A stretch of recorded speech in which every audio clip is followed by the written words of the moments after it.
Good morning students. आज की जो आपकी वर्कशीट है वो वर्कशीट नंबर 16 है। डेट है आपकी 11/20/2020। कक्षा सेवन्थ की ये वर्कशीट है और विषय है सामाजिक विज्ञान में आपकी भूगोल।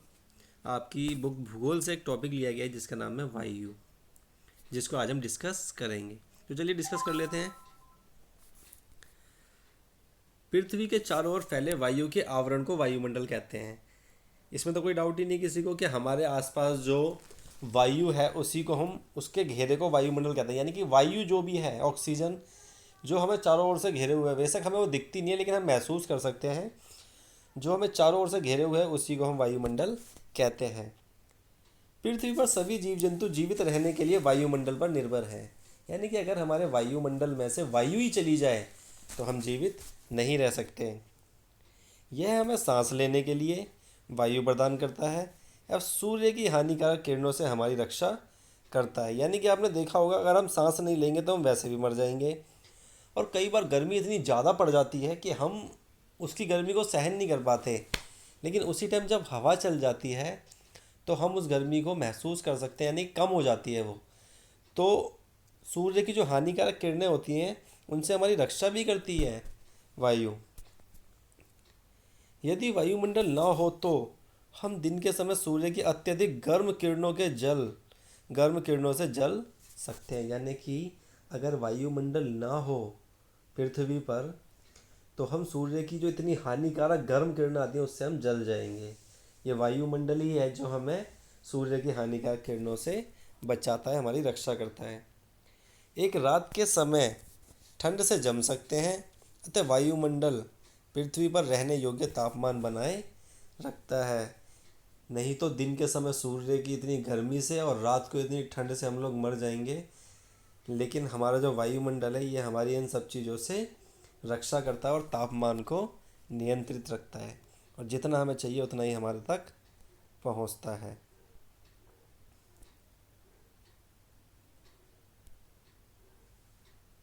जिस वायु का उपयोग हम सांस लेने के लिए करते हैं वास्तव में वह अनेक गैसों का मिश्रण है।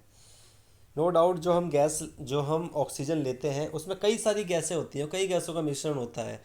जैसे हम लेते हैं ऑक्सीजन है, छोड़ते कार्बन डाइऑक्साइड है, जिसमें और भी बहुत सारी गैसें मिक्सअप होती हैं। जैसे आप ये चित्र देख रहे हैं, इस चित्र में आपको दिखाया गया है, इसको बड़े ध्यान से देखना है। सबसे पहले ये हमारी पृथ्वी है। क्या है ये हमारा वायुमंडल है पृथ्वी का। ठीक है, इसमें जो ऑक्सीजन की मात्रा है वो कितनी है? 21%, यानी कि 21% मात्रा जो है वो ऑक्सीजन की है। नाइट्रोजन की मात्रा 78% है।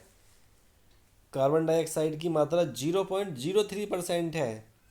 और आर्गन जो एक गैस है जिसकी मात्रा है 0.93% है, 93% है। और अन्य सभी जो गैसें हैं उसकी मात्रा जो है 0.4% है, 0.04% है। तो ये क्या है? हमारा वायुमंडल है जिसमें कई तरह की गैसें होती हैं। चलिए अब वायुमंडल की परतें डिस्कस कर लेते हैं। वायुमंडल की प्रमुख गैसें। नाइट्रोजन जो हमारे वायुमंडल में पाई जाती है वो 78% पाई जाती है। वायु में सर्वाधिक मात्रा में पाई जाने वाली गैस नाइट्रोजन है, क्योंकि इसकी मात्रा कितनी है? 78%।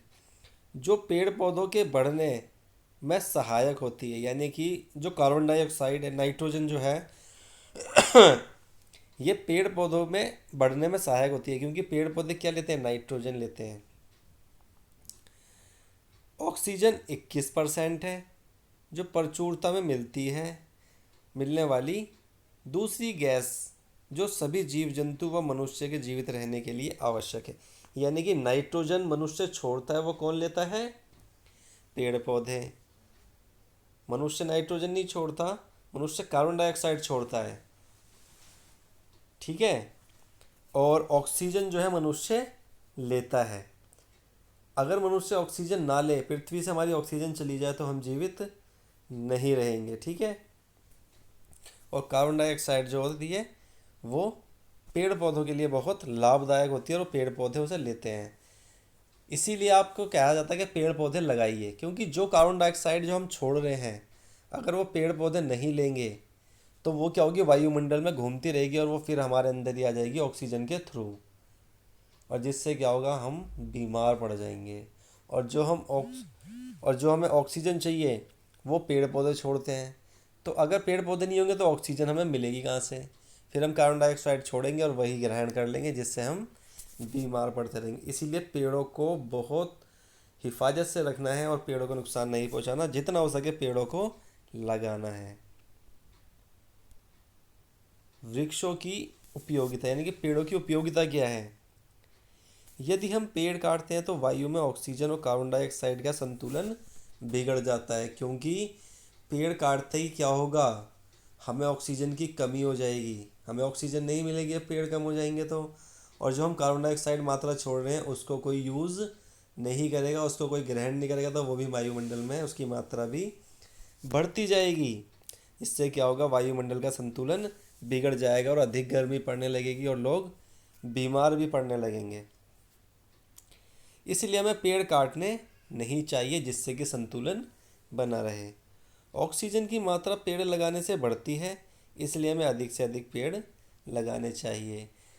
जब पेड़ ज़्यादा होंगे तो ऑक्सीजन हमें ज़्यादा मात्रा में मिलेगी और हम स्वस्थ रहेंगे। इसमें एक रह गया था कार्बन डाइऑक्साइड।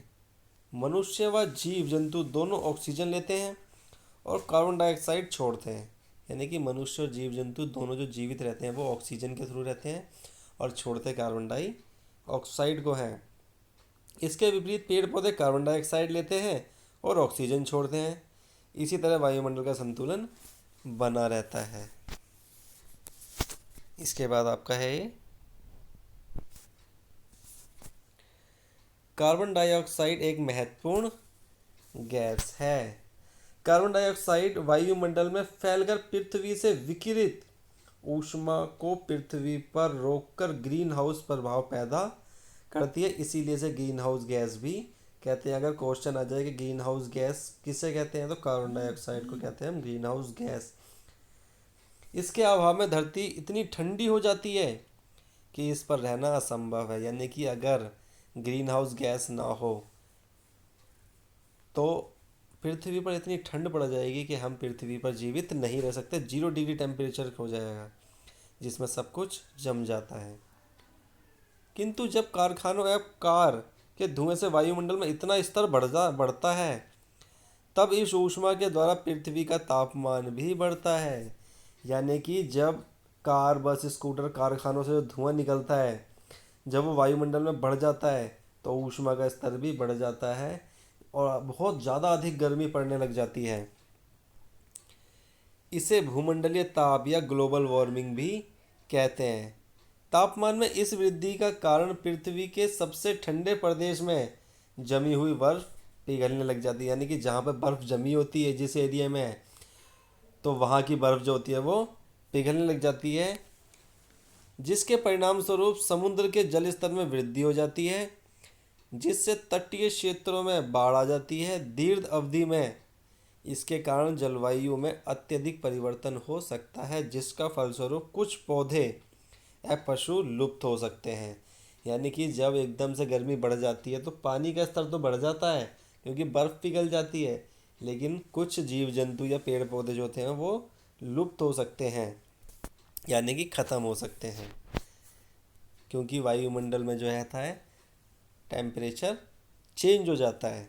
अब आपको मिलान करना है वायुमंडलीय गैसों की मात्रा से।